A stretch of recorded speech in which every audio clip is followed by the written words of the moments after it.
اللہ سبحانہ و تعالیٰ نے یہ حکم دیا ہے تمام ایمان لانے والوں کو، مومنین کو، مسلمانوں کو، کیا لوگوں جو ایمان لا چکے ہو اسلام کے اندر مکمل طور پر داخل ہو جاؤ۔ یہ کافتاً کا جو لفظ ہے اس کا معنی آتا ہے مکمل طور پر۔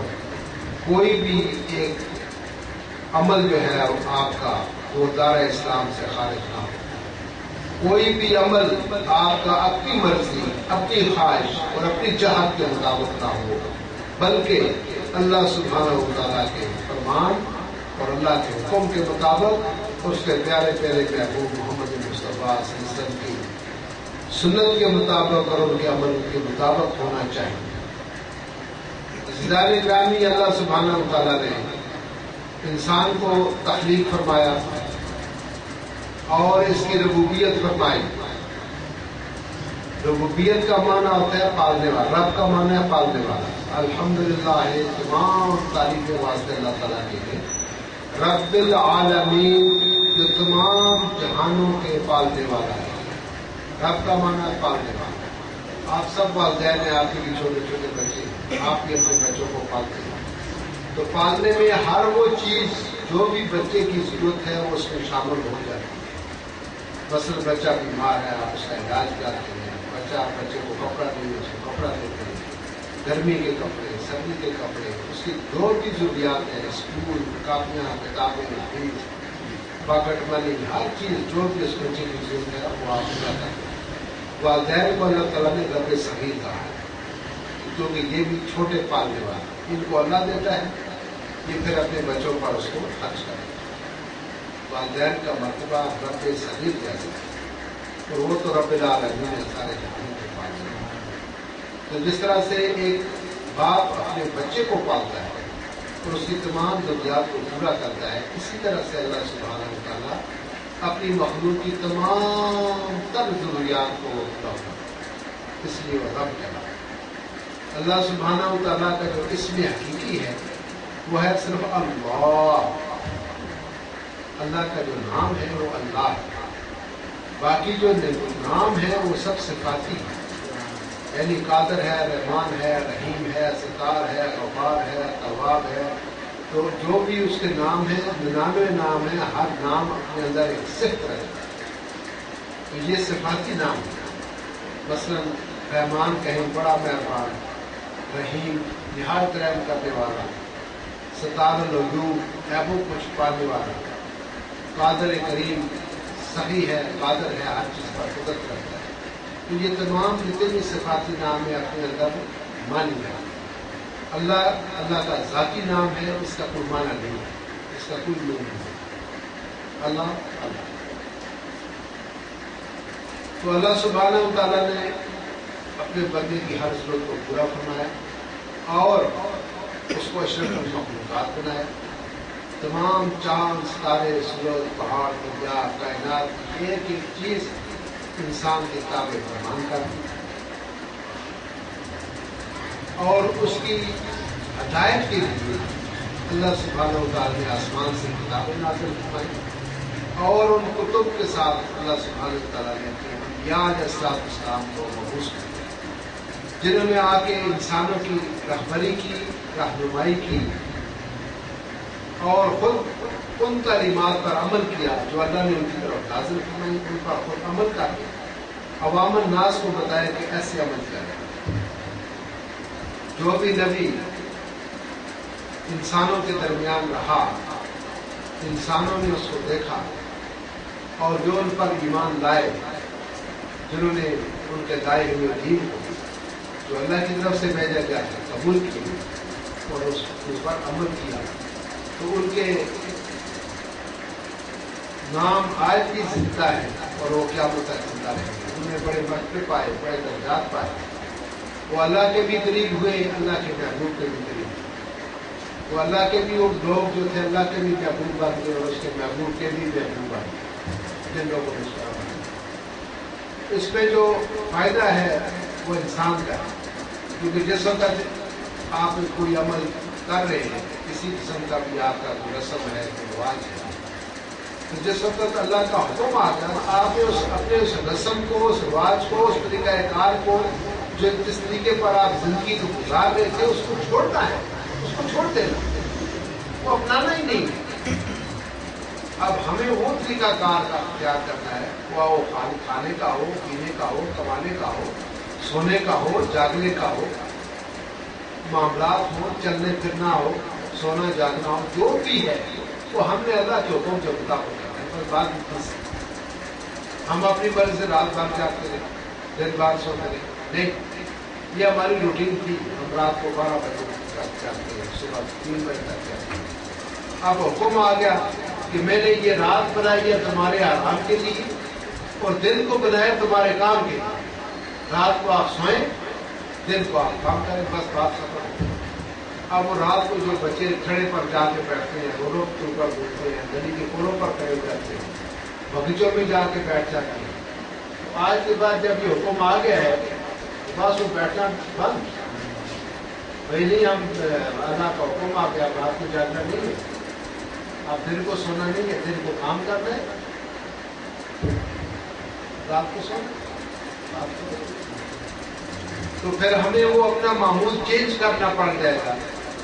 جب ہم اسلام کے اندر داخل ہو گئے، اللہ کہہ رہا ہے کہ قلوب سلم کا پتہ، اب مکمل طور پر تمہارا کوئی کام اپنی مرضی سے نہیں ہوگا بلکہ اللہ والے کے محبوب کی مرضی سے۔ اب آپ کی مرضی ختم۔ اگر آپ نے اسلام کو قبول کر لیا ہے تو اب آپ کی مرضی نہیں چلے گی بابا، مرضی اللہ کی اور اللہ کے محبوب کی۔ بات آگے سمجھ۔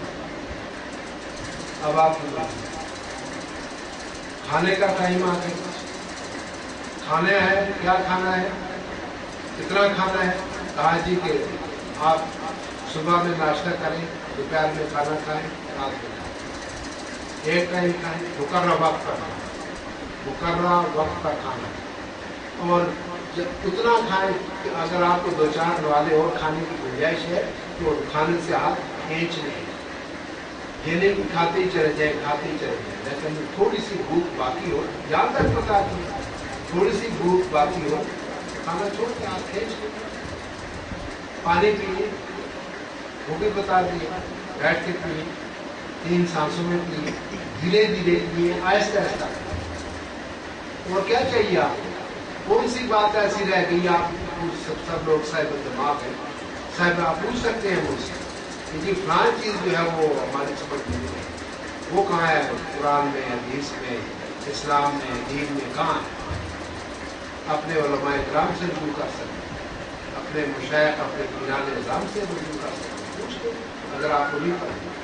چھوڑی کوئی چیز نہیں ہے، یہ تو میں پینے کی بات کر رہا ہوں، کھانے کی بات کر رہا ہوں ہے کہ آپ کھانا جو ہے وہ پاکیزہ کھائیں، سادی غذا کھائیں اور حلال کا رزق کھائیں، حرام نہ کھائیں، کسی کی چوری نہ کر کے کھائیں، کسی کے ساتھ دھوکہ، فراڈ، فریب کر کے، جھوٹ بول کے نہ کھائیں کہ آپ کا رزق حرام ہوگا، کیونکہ اس میں 2 چیزیں ہیں۔ یہ بات ایک نئی چیز آپ کو بتا رہا ہوں کہ جس وقت انسان رزق حلال کھاتا ہے تو جب ہم جو رزق کھاتے ہیں تو ہمارے پیٹ میں جا کر اس سے ہمارا خون بنتا ہے، بلڈ بنتا ہے، طاقت بنتی ہے، جو خون ہماری رگوں میں گھومتا ہے۔ تو یہ ابھی جو سورہ دہر اس بچے نے پڑھی ہے اس میں یہی ذکر تھا جو میں ابھی بیان کرنے لگا ہوں کہ تمہارا پہلے کوئی ذکر نہیں تھا اس جہان کے اندر، اس کائنات کے اندر، اس دہر کے اندر تمہارا کہیں ذکر و فکر ذکر تک نہیں تھا، تو میں نے تمہیں نطفے سے پیدا کیا ہے، نطفے سے۔ تو وہ نطفہ جو ہے وہ خون سے بنتا ہے، بلڈ سے بنتا ہے، اس نطفے سے بچہ پیدا ہوتا ہے۔ اگر آپ کا خون، آپ نے رزق حلال کھایا تو خون حلال کا ہوگا، اس سے جو نطفہ ہوا وہ حلال کا ہوگا، اس سے جو بچہ پیدا ہوگا وہ بھی حلالی ہوگا۔ اگر آپ نے کھانا ہی حرام کھایا تو پھر ظاہر جو خون ہوگا وہ بھی حرام ہوگا، اس سے جو نطفہ بنے گا وہ بھی حرام، اور جس سے بچہ پیدا ہوگا وہ بھی حرام۔ تو اللہ نے کیا دیا کہ رزق حلال اپنے ہاتھ سے کما، کسی کے چیٹ کر کے، فراڈ کر کے، چوری کر کے، دغا کر کے یہ رزق کمانا تمہارے اوپر حرام ہے۔ حلال طریقے سے کماؤ اور کھاؤ۔ بچوں کو بھی کھلاؤ، بیوی کو کھلاؤ، آرام سے بیس کرو، دور رہو. لیاقت بتا دی بچوں کی تربیت ایسے کرو، بہن بھائیوں سے ایسے تعلقات رکھو، پڑوسیوں سے ایسے تعلقات رکھو.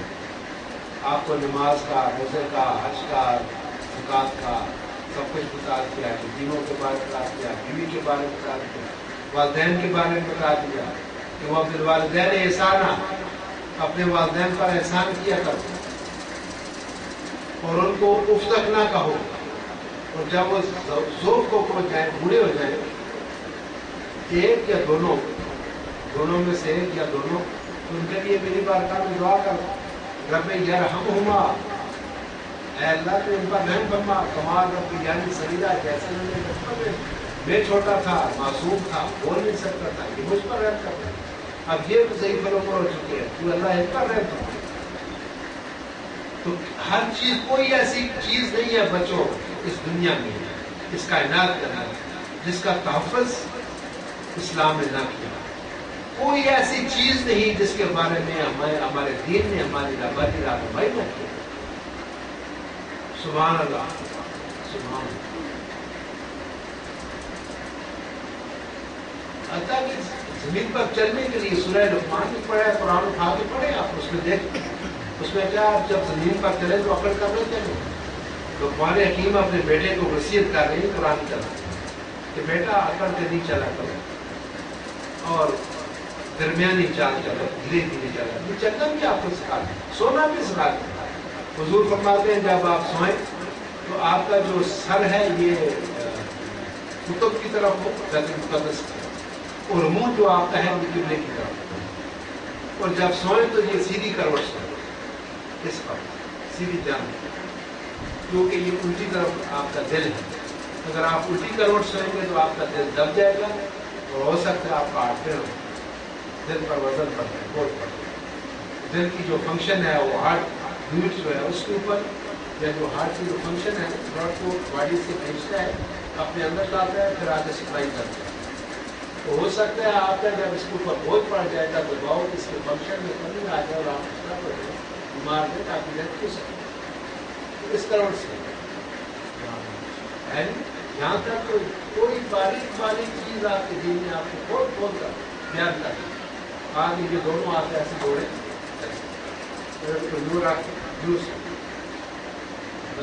آپ کو اتنی آدمی سوچتے ہیں اس کو یار کہاں رکھیں، ادھر رکھیں، ادھر رکھیں، ایسے دیکھ کر رکھ کے سو کہاں رکھیں، تو یہاں رکھ کے سو دونوں ہاتھ چھو کر دیکھنے دو. تو سوتے وقت آپ استغفار کر کے سوئیں، کلمہ پڑھ کے سوئیں، درود پڑھ کے سوئیں. کیونکہ یہ جو آپ کا پروسیس ہے نیند کا، یہ ڈیتھ کا پروسیس ہے. انسان جب سو جاتا ہے اس کو دنیا معاف میں نہیں پتا ہے، اس طرح جب روح نکل جاتی ہے اس کو نہیں پتا. لہٰذا کیا پتا آپ اپنی نیند نہیں سوچیں. ہم دیکھتے تھے لوگ ہمارے سامنے اپنی نیند سوچے، جب بھی سب کو یاد ہوگا وہ صاحب کو اس طرح پتا ہوگا کہ کشمیر سے تعلق رکھتے ہیں. ایسے تھا 7-8 سال پہلے جب چلا ہوا تو کیا ہوا یاد ہے آپ کو؟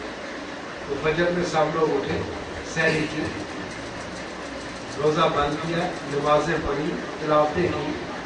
اس کے بعد انہوں نے وہ سونے کے لیے اور سوئے ہوئے تھے اور زلزلہ ہو گیا. 4 سیکنڈ تک، یہ سب 4 سیکنڈ تک ایک دفعہ یوں زمین جس طرح ایسے ہی سب کے نیچے آ گیا. تو سوئے میں سو گئے نا، وہ اب بھی سو گئے نا وہ لوگ جو زلزلے میں کشمیر کے اندر یاد ہے، اس میں ابھی نیند سو گئی، اس میں وہ لوگ سوئے ہوئے تھے، سوئے ہوئے ہمیشہ کے نیچے. اس لیے جب کوئی پتہ نہیں آپ سوئیں بار آپ کو پتہ نہیں کیا ہو گیا تو بس استغفار کر کے سوئیں، اپنے گناہوں کی معافی مانگ کے سوئیں. کوئی پتہ نہیں ہمارے ہاتھ بھی چور، ہماری آنکھیں بھی چور، ہمارے پاؤں بھی چور، کیا پتہ کیا ہم سے مناسب ہو اللہ سے معافی مانگ. اس جان گرامی یہ ساری کلام پاک کا جو مقصد ہے یہ ہے کہ آپ اپنی زندگیوں کو اللہ کے حکم کے مطابق، اللہ کے محبوب طریقوں کے مطابق کوئی بھی چیز ہے تو آپ کے سامنے قرآن پڑھیں، اس کا ترجمہ پڑھا کریں، تفسیر پڑھا کریں، حدیث مبارکہ اردو میں آتی ہے وہ پڑھا کریں. یہ ٹی وی چینل پر بڑی اسلامی تعلیمات ہوتی ہیں ان کو آپ ہر گھر میں ہم کو دیکھا کریں اور اپنے آپ کو اس اسلامی تشخص اور اسلامی طرز زندگی اس کے اوپر آئے، اس میں عمل ہے، اس میں سکون ہے، اس میں پیار ہے، اس میں محبت ہے، اس میں اللہ کی رضا ہے، اس کے محبوب کی خوشبودی۔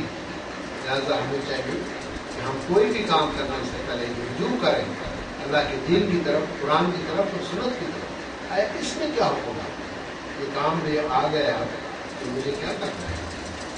تو جب وہاں سے آپ کو رہبری ملے گی، آپ کو رہنمائی ملے گی، آپ کو علماء کرام ہے، آپ کے اطلاع نظام ہے، شاید کرام ہے، آپ ان سے جائیں، ان سے معلومات کریں، پوچھ کیا کہ مجھے یہ کرنا ہے، میں کیسے کروں؟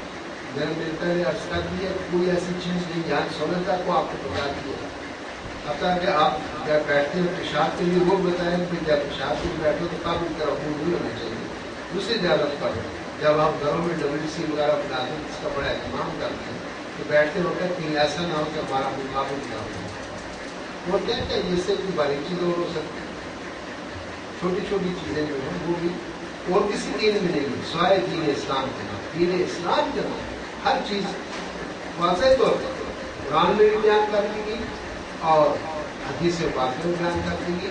حدیث بھی آپ کو بتا دوں، حدیث کوئی نہیں ہے، وہ بھی قرآن ہے، جس کو ہم حدیث کہتے ہیں، لیکن حقیقت میں جو ہے وہ بھی قرآن ہی ہے، کیونکہ اللہ سبحانہ و تعالیٰ خود فرماتے ہیں کہ میرا نبی جو ہے وہ اپنی طرف سے وہ بات کرتے ہیں، معاجن تک وہ ہوا سورہ نجم کیا ہے، معاجن تک وہ ہوا، میرا حبیب اپنی طرف سے وہ بات کرتے ہیں، تو وہی بات کرتے ہیں جو ہم اس کو بتاتے ہیں۔ اس کا مطلب حضور کا فرمان بھی تو اللہ ہی کا فرمان ہوا نا، حضور کا فرمان، حضور کی سنت کو جو بھی کام ہے وہ اللہ کے حکم کے مطابق اللہ کی رضا اور اس کی پیچھے ہوتا ہے، تو سمجھے کہ وہ بھی قرآن ہے۔ کسی نے کہا، کسی نے پوچھا سیدہ عائشہ صدیقہ سے، کیونکہ قرآن کی تفسیر نے کہا حضور کو آپ نے چلتے پھرتے نہیں دیکھا، یہ حضور کی تفسیر ہے قرآن کی، حضور ذات خود قرآن کی تفسیر ہے، تو دیکھ لیں یہی تفسیر ہے قرآن۔ وزیران گرامی آپ آج سے جو عہد کریں، ہم جو بھی آج کی بات کریں گے اللہ کے رسول کے مطابق کریں گے اور اپنی زندگی کو اسلامی سانچے میں ڈالیں، اور یہ زندگی بڑی مختصر ہے، یہ یاد رکھنا بہت مختصر ہے۔ ہم ایک دفعہ آئے ہیں اس دنیا میں، پھر آنا نہیں، جو یہاں سے چلا گیا تو اس نے آنا نہیں۔ اب کوئی پتہ نہیں ادا اپنی موت سے کوئی بشر نہیں، سامان 100 برس کا ہے، پر کیا علاج ہے؟ اسلام میں ہم بیٹھے ہیں، اگلے میں بول رہا ہوں، اس لیے کیوں نہ جس طرح سے ہم آئے ہیں اس دنیا میں تو گناہوں سے پاک تھے، معصوم تھے، کوئی گناہ نہیں تھا، تو جب اس دنیا سے جائیں تو بالکل پاک صاف ہوگا اور معصوم بن کر جائیں، جیسے آئے تھے ویسے۔ جب یہاں سب کو چھوڑ جائیں گے، جائیداد جو بنائیں گے وہ رہ جائے گی، بیوی رہ جائے گی، بچے رہ جائیں گے، ہر چیز تو رہ جائے گی، ان کا فن تو ہوگا نصیب میں تو ہوگا تو ملے گا۔ کوئی ایسا نصیب ہوا تو 2 آدمی کندھا اٹھا کے قبرستان تک لے گئے، اگر کہیں دریا میں گر گئے، سمندر میں گر گئے، کہیں ایسی جگہ تو پتہ نہیں گرے ہی نہیں کس کی۔ یہ بھی نصیب کی بات ہے، وہ بڑا خوش نصیب آتی ہے جس کو 4 آدمی کندھا دے کے لے جائے قبرستان تک، جس کی نماز جنازہ ہوتا ہے، تو عزت سے اس دنیا سے جائے۔ یہ جنازہ اور یہ کفن دفن یہ عزت ہے، یہ ایک وقار ہے اور ساتھ ہی ملنا تو اسے وہی ہے جو کچھ اس نے دنیا میں کیا ہے۔ میاں من مسکالا ضرب خیر یرا وہ میاں من مسکالا ضرب شر یرا۔ اللہ نے ایک دن پر کر دیا ہے یوم قیامت، روزے صاف ہے، ہر چیز کا وہاں صاف ہو۔ یہ جو دنیا سے جانا ہے یہ اس کا ایک وقار ہے، جو اس کی عزت ہے، اس کی شان ہے کہ بھائی جو دنیا میں جو بندہ رہا ہے اس نے 4 آدمی کو بنا کے رکھی تھی، اس کے کوئی 4 آدمی جان پہچان والے تھے، اس کے کوئی ہمدرد تھے، کوئی دوست تھے، کوئی احباب تھے، کوئی رشتے دار تھے، جو آج اس کو اتنی افسوس کے ساتھ بھی اور بڑی حسرت کے ساتھ اس کو لے کے جا رہے ہیں۔ تو یہ انسان کی ایک ڈگریٹی، ایک وقار ہے کہ باوقار انداز سے اس دنیا سے چلتے ہیں، یہ بڑی بات ہے، بڑا خوش نصیب ہے وہ آدمی تو 4 آدمیوں کے گلے میں نماز جنازہ کے ساتھ اور ان کے 4 آنسوؤں کے اندر ہزار افسوس کرتے اس کو لے جائیں گے، بڑی نصیب کی بات ہے۔ اللہ سبحانہ و تعالیٰ آپ سب پر نازل رحمت فرمائے، انشاءاللہ باقی میں آپ کو